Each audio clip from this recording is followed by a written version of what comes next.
pa. Kuya Dambo. Hala! Papa Jomar, ganito pala pag uminit ang ulo. Naku po, isang basher kawawa ang inabot ng ito ay sampulan ni Papa Jomar sa live niya. Hala! Bash pa more! Yan tuloy napapala mo.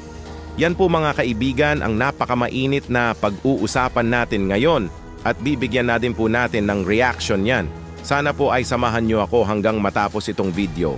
Kasi may ipapakita po ako sa inyo na video clip kung paano sinagot ni Papa Jomar ang isang basher. Hala, isang mapagpalang araw po sa ating lahat, Luzon, Visayas, Mindanao o saang sulok man po kayo sa buong mundo na nanunood ngayon. Maraming salamat po at ingat po kayo dyan. Salamat nga po pala sa bumubuo ng programa ng Kalingap na sina Kuya Val Santos Matubang, Ate Edna Vlogs at sa kanilang anak na artistahin na si Idol Kalingap Rab.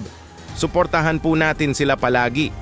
Grabe to, Papa Jomar may sinagot na isang basher. Naku po, yan tuloy ang inabot mo kay Papa Jomar. Hala, alam naman po natin na pagdating po sa social media ay di po talaga maiwasan ang pagkakaroon ng isang basher. Kasi meron po talagang mga tao na di po talaga magkagusto sa'yo at may iba din na gusto lang po talaga nila mang bash at masaya pa sila sa ginagawa nila.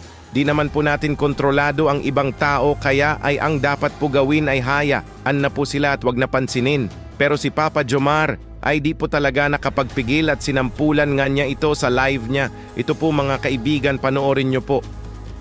Sabi ni Lucas yun, alam ko lang to. Lucas yun, tigil nyo na yan lahat ng love team sa Kalingap.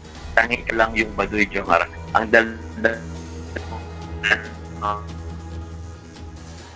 feeling cool ka masyado, halatang kulat sa'yo si Carla. Sabi ni Lucas yun, hello po sa'yo Lucas yun.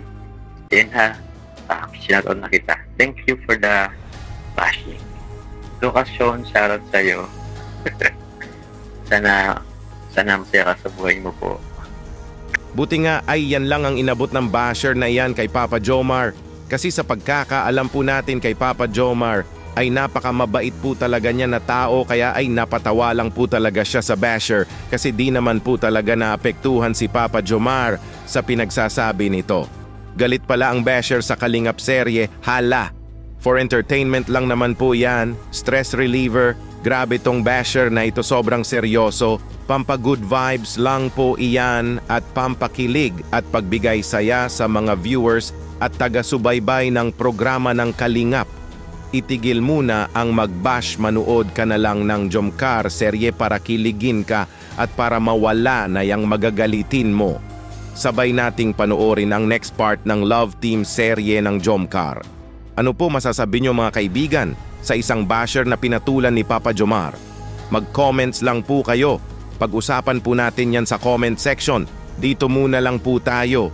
Kuya Dambo nga po pala, ingat po kayo palagi.